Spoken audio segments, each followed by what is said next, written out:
Hello, and welcome to another episode of Fun and Interpretation Podcast. And once again, I'm one of your co-hosts, Alain Breton, and I'm here with Brian. Brian, how you doing? I'm doing great, buddy. Let's do this. Cool. I'm also here with Sarah Wheeler. How you doing, Sarah? Doing great. How are you? Absolutely great. Thank you very much. So let's kick it.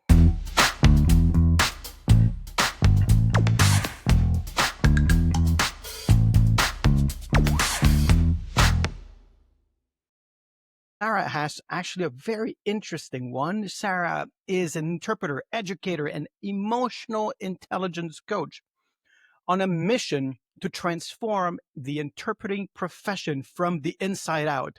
As the founder of Building Bridges Global, Sarah brings neuroscience, emotional intelligence, and cultural competence into the heart of interpreter training.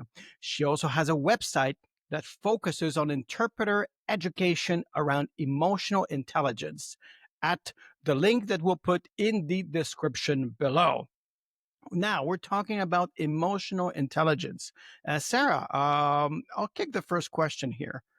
What's the link between emotional intelligence and interpreting? Oh, there's so much. So when we start in thinking like about 2 sentences, like that. I mean, there's a huge link. I think if we had to break it down into a couple sentences, it would be You the don't fact, have to. well, we're humans, right? Like it's what we do is so much more than just language. And so for many of us who are in between cultures and in between a lot of languages, we understand. Many of us, are bilingual. When we do interact with different cultures, different people, we realize that when they use an interpreter, when anyone uses an interpreter, there's that intersection of this is my life. This is what's going on. I'm going to school. I'm getting an education, right? I'm going to the hospital. Whatever the case is, there are these important touch points that happen in a person's life. And whether it's through an interpreter or not, the importance of connecting with the people that you're with, I think, is extremely important. And so the intersection of emotional intelligence and interpreting is the intersection of human connection and authenticity. Can we be authentic with the people that we're communicating with? Now, the way that I was visualizing this whole emotional intelligence thing before we got on was that, say, like a doctor-patient interview, and you're trying to give the information about someone's health, then yeah, you would have to have that emotional intelligence kick in. Does it apply to let's say conference interpreters? Say you're going over a yearly budget, and there's all these numbers, and you don't really need to be emotional about numbers unless you're really a big bookkeeping buff. But so does it apply to that context as well? Yeah, absolutely. So when we think about emotional intelligence, there's a lot of different domains.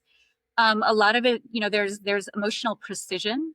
There is how to manage your emotions. So there's even the point where it's how to manage your boredom, right? How are you able to stay focused?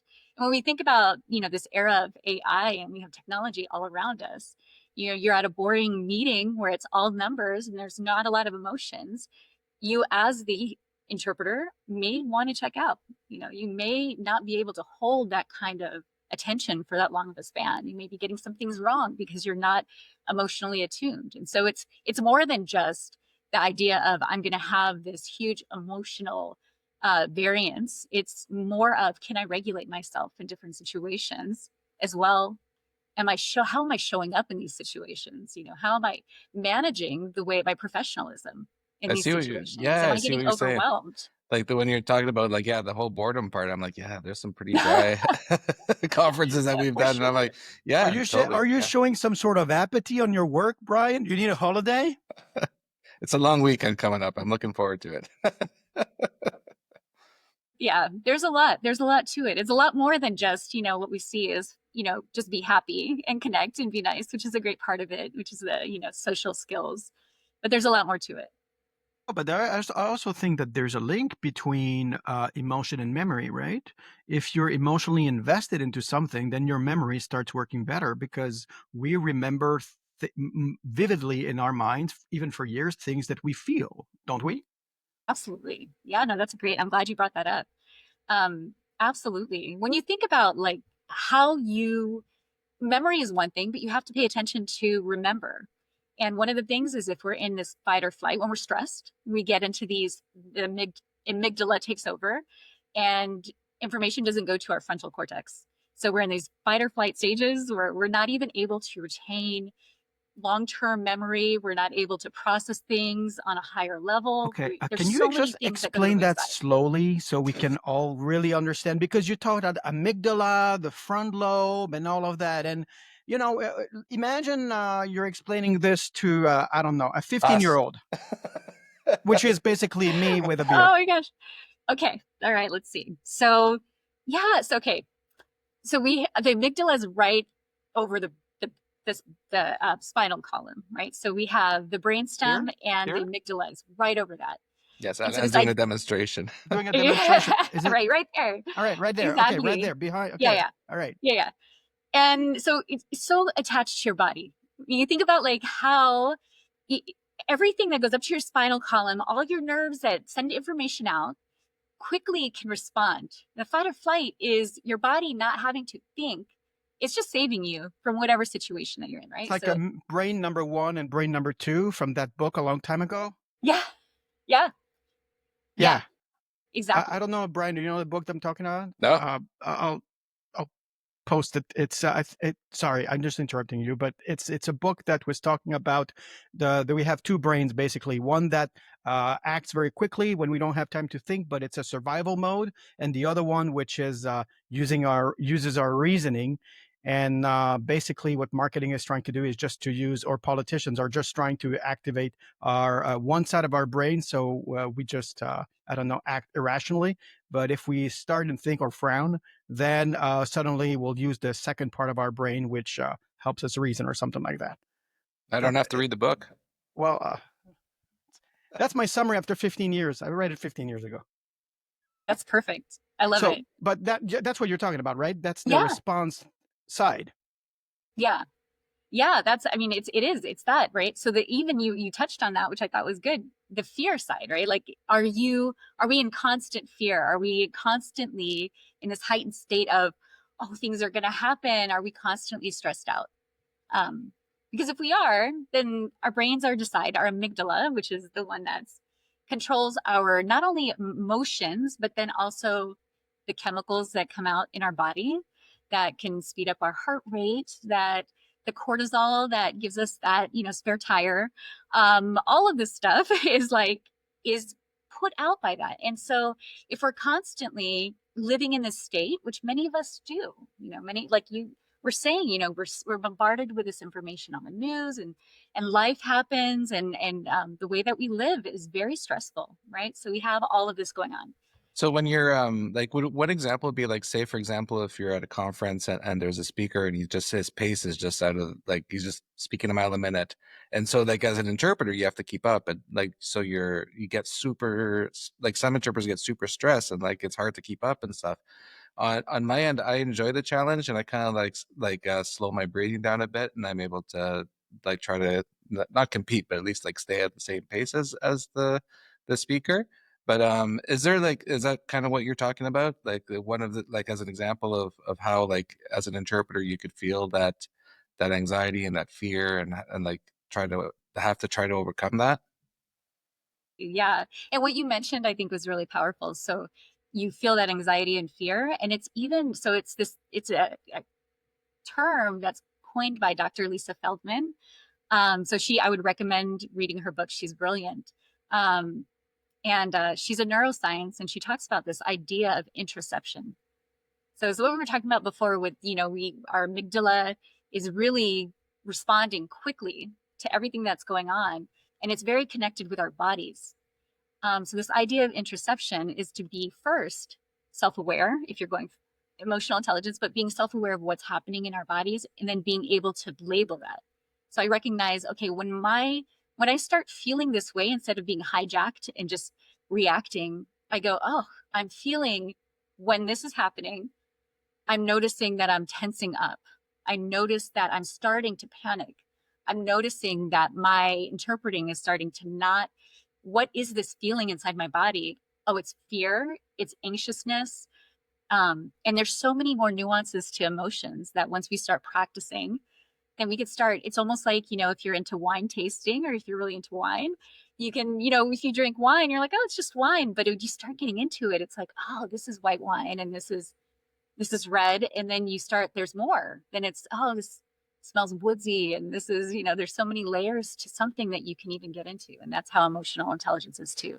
But Okay. how can you like when we're interpreting, we have to manage many things.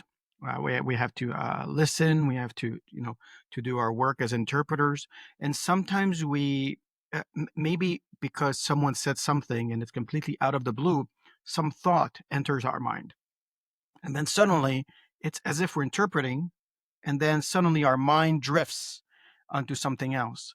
How can you use that the what you explain about emotional intelligence to help us bring us back to being focused again? Yeah, that's a great question. So that's the grounding techniques. A lot of dialectical behavioral therapy talks about this, and just the idea of bringing our body and regulating our body. So bringing it back to not the fight or flight, but bringing it back to centering it. And so I don't. Are you? So do you mean if someone says something that's just random, or if it's something that bothers Well, you I'll give you an emotionally? example. I did a week on divorce cases in front of judges, and young people were coming to bring their testimony, and they were talking about a lot of the divorce cases. And suddenly, well, my own parents divorced. I don't think I have any trauma about it, but this is just what happened. And suddenly, during my interpretation, I started in one side of my mind, I was thinking about my own childhood and the fact that my parents divorced. And I was like, wow, what's going on? Okay, got to focus now, got to focus. And for some reason, my mind was drifting. And it wasn't something traumatic that I was reliving in my mind, but it's as if I was having, as I was interpreting, two parallel thoughts. I was having the one that I was interpreting, and the other track where I was reliving some parts of my childhood. So I was like, wow, this is so strange. And I was wondering if something like that has a connection with what you're explaining right now. Yeah, absolutely. That's so what our mind does is we try to protect ourselves. And a lot of our emotional experiences sometimes come from the past. We predict. And so, like you were saying, something will come and it'll happen, it'll be a stimulus. They're trying to, so the word trigger is something that is widely used, but not necessarily Well used. accurate, right? It's stimulus. Like nothing is, it triggers maybe a high emotional reaction, maybe for me, or like maybe for you because you had this experience. Maybe for me, nothing happens based on my own experiences. So everything is uh we Subjective. predict. Yeah. So it's being able to then, so if this happens, you ground yourself in the present moment, you realize, you notice, so this is self-awareness, it's a huge thing. And being able to practice this self-awareness. So you get to a point where if you're not able to keep yourself in this conscious mind and you're in very automatic kind of unconscious, your body's going to take over and your emotions are going to dictate what you do because it's easier that way. It's a heuristic, it's a shortcut. Um, So what would be some like say tips for like an interpreter who like feels anxiety at certain points in time, like for whatever reason, like it could even be like say like I do a lot of stuff in the financial sector, and you're talking about pensions, and then like not like the divorce thing, but like for me it's like, oh, like how's my mortgage payments, how much money do I have before I can retire? Yeah, Can I you're in retire? Ontario. It's expensive. Yeah, so Sounds really interesting. It really so does. anyways, my mind goes to other places for all the time, but Yeah. and now I forget what I started with. But no, if there, I'm just joking. Are there tips that you can give interpreters who are like feeling that pressure under when they are under pressure? Yeah. And right, it depends on the person, but absolutely. So there's first before you go into an assignment, I always like to prepare myself mentally for what I'm going into and making sure that I'm staying focused. So I'm not jumping into an assignment to another assignment. So if I was doing financials and I was like, okay, I'm probably going to be pretty checked out. I went to bed late last night, what have you, then I would just take a little bit of time beforehand and say, okay, this is my intent for this assignment. This is what I want to do. This is the outcome. And you're priming your brain to say, okay, these are the things that you're going to do. You stay grounded and you're intentional. Um, and then when you get in there, if you do notice that you're starting to check out or drift, you have ways that you could either do breathing exercises, there's grounding exercises, where it brings you, the whole point of that is bringing you back into your body and in the present moment. Instead of drifting off in the future or in the past, you're in the present moment. And then what I'm really big on is afterwards to reflect. Because sometimes in the moment you can't, right? If you, like you were just mentioning about the divorce situation, and if you're getting emotional about this and something's happening, in the moment, what you have to do is you have to manage it, you regulate. That's part of emotional intelligence, is regulating your emotions to be able to do the task at hand. You do it well, and then after you start thinking, well, what was that? What was that emotion that I was feeling? And was it a reality? You do reality testing. Was it something that was What's a reality danger? testing? So it's basically looking at the facts. So you look at how you felt, which is very important. You look at the facts of what it was neutrally, and then you go, okay, how does this come in together? What do I need to do next time to change it? Does anything need to change? And you really look at it with a more holistic perspective instead of just an emotional one or just a rational one, because Mhm. emotions tell you stuff too. That's true. Yeah. Now you had a diagram of the brain on LinkedIn that you posted. That's what caught my attention with you. Can you go over that? Because we don't have that visual aid, but maybe we can add it to Well, the we'll add it. LinkedIn. Yeah, I Yeah, thought it was really fascinating. So, but I didn't understand all of it. So my brain doesn't work that well. yeah, for sure, for sure. So it was the interpreter brain, and I actually came up with this like years and years ago. So it was kind of cool to revisit it and just take a look at it. But there's a lot of things on there that I think are some of the things that we've been talking about. So I think, for example, one of the things on there is working memory. So you're constantly doing that. But what's so important about working memory is the prefrontal cortex, right? These are things that I don't think we think about have anything to do with emotions or emotional intelligence. But if we're under stress or things are going on, then our working memory is not going to be as effective as it should be. Yeah. Um, Yeah, I yeah, remember when I was going through my divorce many years ago, there was a lot of times where I was like not focused, and that's exactly what you're talking about. Like your working memory is not where it is when you're uh, thinking about other things, basically. So yeah, it's so important to just stay in the moment. But like coming back to the tips that you were giving, I think that one of the advantages that we have as conference interpreters, we work in pairs. So I do think that when we feel flooded over some emotions, like say for example, I did one on a conference on AIDS in Africa, and the speaker was talking about being in Africa and talking about the lost generation, because there's a whole generation of children who's growing up without parents because they passed away from AIDS. So and sometimes they don't have grandparents, so they have to basically raise themselves. And my colleague was interpreting, and I could feel her tearing up, and I was like, just give me the mic, I'll keep going. So yeah, that would be like, so fascinating. a tip would be like, don't stick to your, like, we have to work every 30 minutes and take shifts and stuff. Like, be aware of your colleague, and like, that's what we're there for. We're there to support them when things get real. I love that. Yeah, I think this whole idea that we don't just show up, but we show up for each other. And we're responsible for meaning making. So we're both making the meaning or our experiences. We're not only co-creating, but we're co-regulating, right? So Yeah, if one and we're person shows human. up, yeah, yeah, Yeah, that's it. we're not robots. We're not AI. So No, that's right. And that's what really sets us apart. I mean, I think now the more that AI is coming out and a lot of people are thinking, and I've been doing a lot of research on that, a lot of people are scared and rightfully so. But to me, AI has something that we don't have. And I'll say that with a caveat because AI can read emotions. Mhm. And we know the latest Chat GPT release, it can do emotions very well and be very friendly and even make us feel very good, right? So it can mimic it very well. But the one thing it can't do is it doesn't have an embodied experience. And it doesn't rely on emotions the way that we do. We need emotions because it tells us to sleep, it keeps us in our tribe, it makes us survive. AI doesn't it doesn't need that at all. This is not, it doesn't even operate on the same operating system that we do. And Mhm. this is what makes us, it sets us apart, really.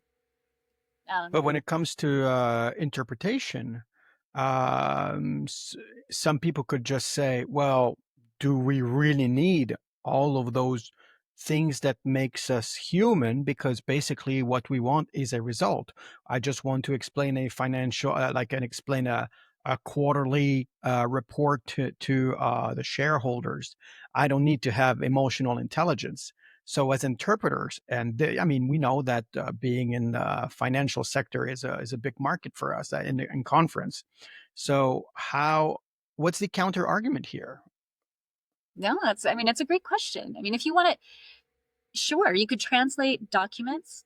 But we even know that, like, if you read captioning, it's not, it doesn't bring any emotional nuance or any connection. And let's say it does.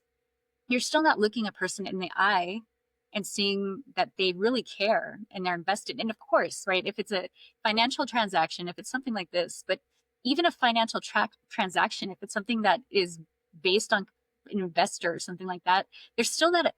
Right now, emotional intelligence is huge in investing. And they're now talking about Really? how emotional intelligence can influence the fear, the fear factor when you're buying or you're selling and all of this. So it's run by humans. And I think that's the core of it. We can't take the humanity away and just make it transactional. Are we Yeah. going to do that to education? Are we going to do that to, we just can't do that. I would say also that the counter argument for like the all the examples we've been giving on finances and how boring they are. Jeez, it's all my clients in the financial sector. I apologize, but but in any event, like yeah, like that's why a lot of times as interpreters we emphasize that we need to see the people who are speaking, because we're not just interpreting the words, we're interpreting the body language too. So that speaks volumes as well, and their emotions are there. Like if the person like is talking about a quarterly report that where they didn't do too well, they start sweating and like feeling uncomfortable and agitated, then we can see that, so we can convey that. Oh, you know what? What you're telling me reminds me, and this whole thing reminds me of the difference between, and I'm sure you guys did some work like that, but the difference between a live interpretation and a pre-recorded presentation. And for some reason, when it comes to the live performance, I'm engaged, and especially if it's on site, I'm engaged, I'm right there, I see the speaker, I take the energy in the crowd. Then there's the next level where I see the energy in the crowd through my display. Not the same thing, it's hard to be invested, but it's still possible if the speaker's right. But then take exactly the same speech and do a pre recorded presentation, and you're like, for some reason, you know what, I'm going to pause. I don't like it.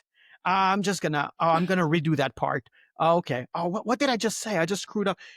There's something about it, and I think that maybe here there's a link to that emotion that you were talking about. Because if it's pre-recorded, I don't feel as invested.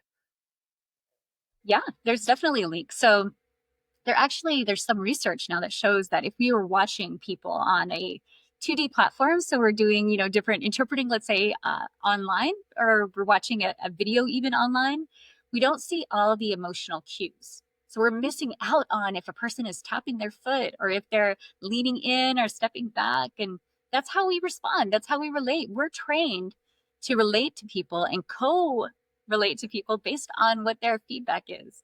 And once we start missing those pieces, so like you said, you start narrowing down your ability to see all the emotional cues, which is so much of our communication, like we talked about before, it's, you lose that connections. And we're operating on like half the bandwidth that we would if we saw people face to face.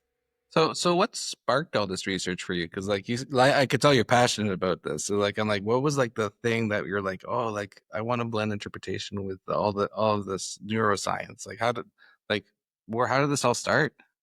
Yeah, I think initially, so my parents are both deaf. And so I grew up and I saw my parents use interpreters. And I also saw these incredible points where they could have had really authentic, genuine connection. But because it was going through an interpreter, there was always a disconnect. People felt like they weren't genuinely connecting. There were times. And I remember thinking, gosh, why can't they just see each other for who they are, showing up authentically without this barrier in place? What was that barrier? And so as I started getting into interpreting, and then I taught interpreting for a while, um, I noticed that that wasn't part of the curriculum at all. That we weren't teaching people about the emotional connection to not only interpreting, right? So we could express that or recognize emotions, but then also just how we show up in our presence and our self-awareness and how we're regulating and how we're thinking about power and presence and all of these things. So I went back to school and I went back for another degree.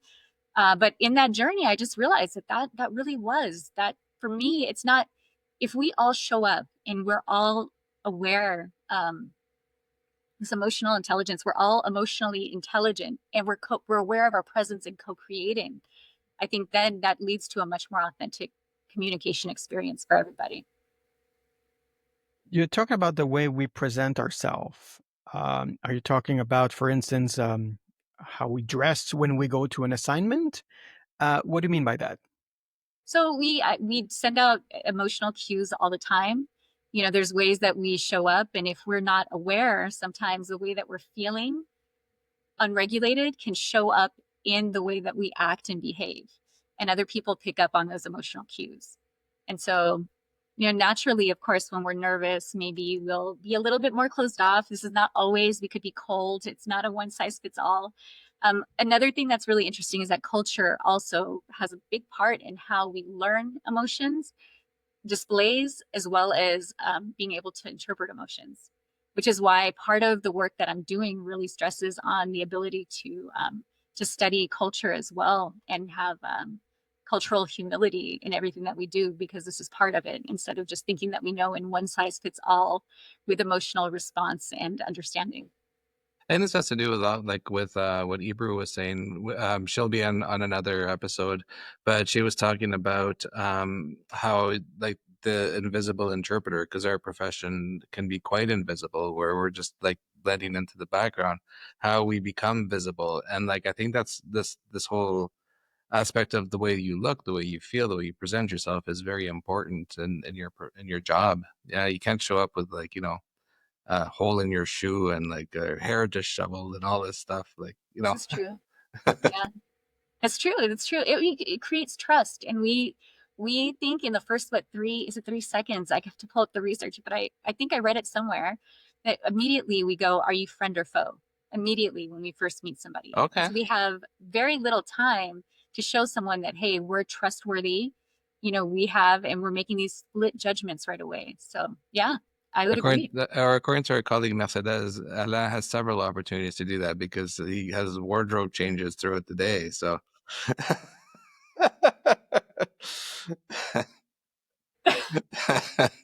Depends on, you gotta dress depending on the situation. there That's you right. go.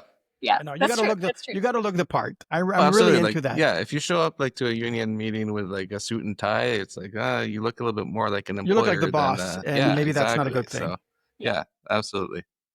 Now, can you talk a bit about the interpretations or the interpreter school? Yeah. So we're starting to do just a whole series. Not only we're going to try to focus on emotional intelligence in interpreting, but teaching the skills, right? So it's one thing to like talk about it. I know I talk about it a lot and I post a lot about it, and it's one thing to talk about it, but it's another thing to put it in practice. So that's really what I'm trying to do. I'm trying to make sure that everything right now, a lot of it's in sign language. But I'm going to work on putting everything in different languages as well. So that's definitely a goal, just to make it accessible and having a space where everyone can start thinking about what this means to not only the interpreting work, but having places where we could practice it. What does it look like when we can practice, recognizing emotions? Well, how can we name them? How can we understand them? And really diving deep into this. I think that's what's going to set us apart moving Yeah, but forward, there's especially with AI and everything going out there. That's what's going to set us apart if you could start honing these skills in. but there seems to be two aspects from it. There seems to be one way where we're talking about our own emotions and how we regulate ourselves during an interpretation, and there's also the transfer of emotion between the individual and ourselves when communicating the message. And they seem to be quite different, don't you Yeah, think? yeah, I do. But one influences the other. So we'd have to have good emotional regulation and capacity to recognize emotions, not only within ourselves, but within others, to be able to do that job well. Now, do you do that all this interpreter school, like the courses that you're giving? Is it all online, or is it in person, or is it a combination? Yeah, they're all online. And right now I'm just looking at different tools that can be created. So we can start making sure that there could be something that people do on their own time. So we're kind of Yeah, exploring that and seeing if there's ways that we can really make this be a little bit more widespread, because it's something that, especially, with everyone on their cell phones now and nobody's really seeing each other anymore, this is something that's becoming even more of uh, not a problem, but something that we can learn or relearn. It's not like yeah. we don't know what our emotions are. They've always been there. It's not, it's there, but we don't know. We can't describe it. It's like breathing air. You breathe it all the time. It's not something that you even think about. So Yeah. bringing it to the forefront is good. And yeah, I also like I was talking to a colleague of mine. I remember the days when like we used to travel all the time, and we were on the road 6 months of the year, and like if not, we were like in our hometown interpreting still, like we were just like nonstop. And but at least we had that like that net of colleagues that we always bumped into, and we're able to keep in touch and help each other out. I find that we're a lot more disconnected now. Like this next generation of interpreters, I feel is going to be a lot more disconnected because of everything being online, like so many online meetings and Zoom and all this other stuff. 100%, 100%. And I know for the field of sign language interpreting, they're cutting programs left and right. There's a shortage, an unbelievable shortage. And so it's, how do you keep up with the skills and making sure everyone feels connected and invested in at the same time? Yeah, it's so Yeah. much going on right now. I know that there's been cuts lately at the Canadian Hearing Society here in Canada as well. Yeah. Yeah. So how do we keep the ones that we have, or the interpreters, that strong and engaged and connected? This is a big Hmm. part of feeling, if I feel connected or if I feel burnt out, if I'm not able to process the emotions. There's so many things that go into the longevity of an interpreter and their ability to be motivated, which is a big part of emotional intelligence, keeping up their skills. And I feel like also like for ourselves, like as conference interpreters, it's I to me it feels like a profession, but I feel like for sign language interpreters, it's more of a vocation. Like you guys are really like it's from the heart. Like when you guys are interpreting, like you're doing I think it something. depends on who you talk to. Really? Definitely. Okay. Yeah. For some people, it's just a job. Like, or Oh is, yeah. this is Yeah. just something that came up in my mind. I guess I don't know. I fabricated it a long time ago. Just it's a romanticized image. That's right. My emotional intelligence was not quite as intelligent. Yeah, but maybe if I may put a hypothesis here on the table. For instance, for a lot of interpreters, and myself included, we were raised in an environment where several languages were spoken.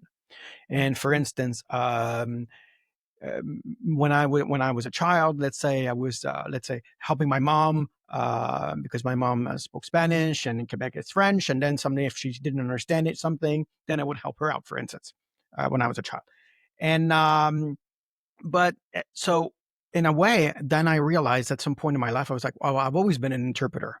Maybe not a trained interpreter, but I grew up in that environment where I was multilingual. And when it comes to sign language, well, I hear sometimes the story of, well, my parents or my brother or someone in my relative who needed help, and that's how I got interested into it. So, is that something we also find in your field? Profession, I think it both ways. I mean, you But just like you the trigger to get into it, think people join for so many different reasons. really? Yeah, probably same as spoken language interpreting as well. People join for so many different reasons, and there's so many interpreting education programs across the United States. So I think there's a wide attraction for people who just want to get into the field as a profession. And then I do think there's people who grow up, uh, being multilingual and have, these experiences where they want to, that's what they've been doing and they want to keep doing it. So yeah.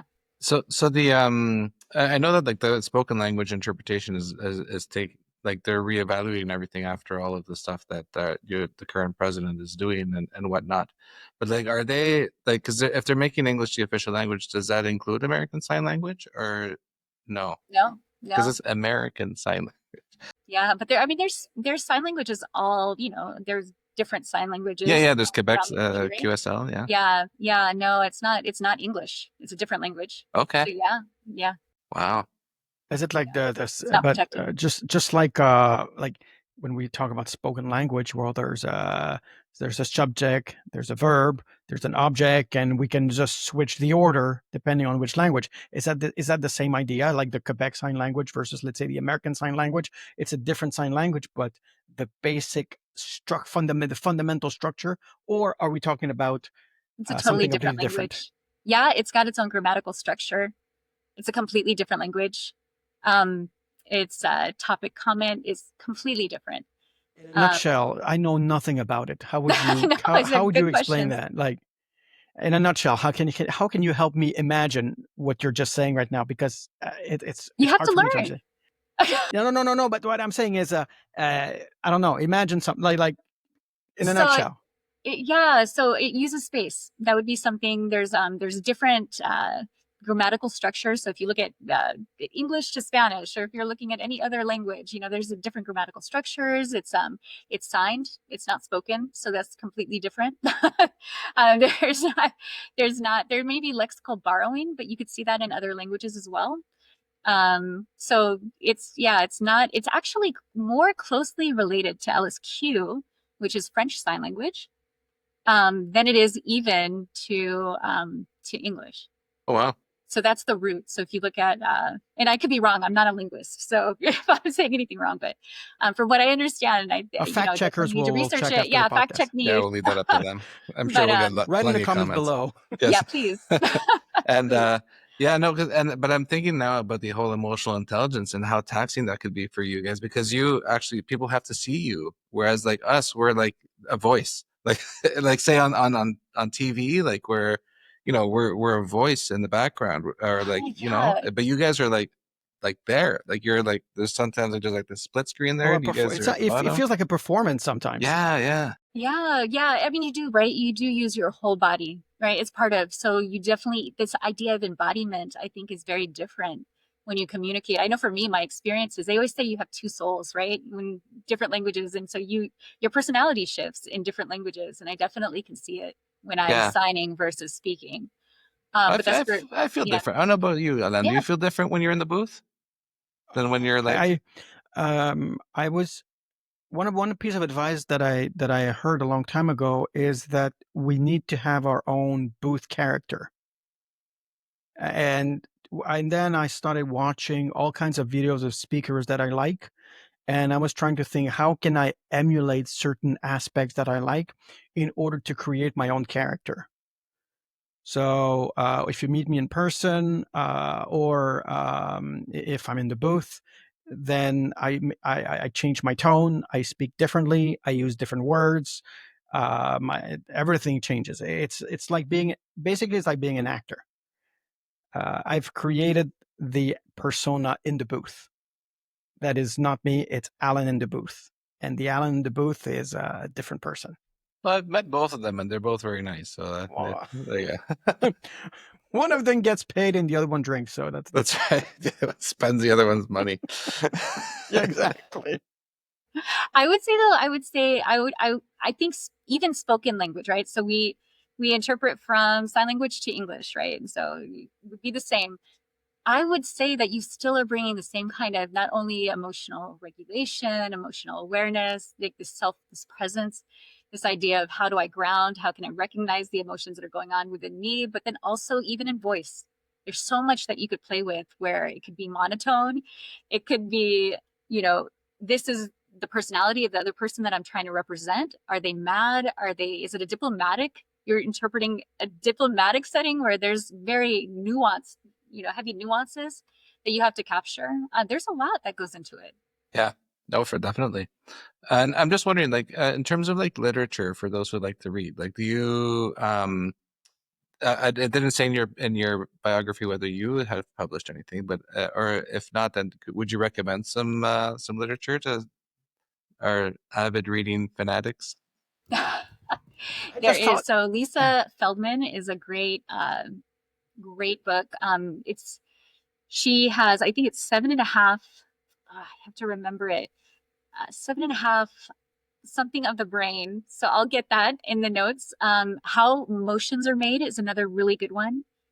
And Same that's by same author.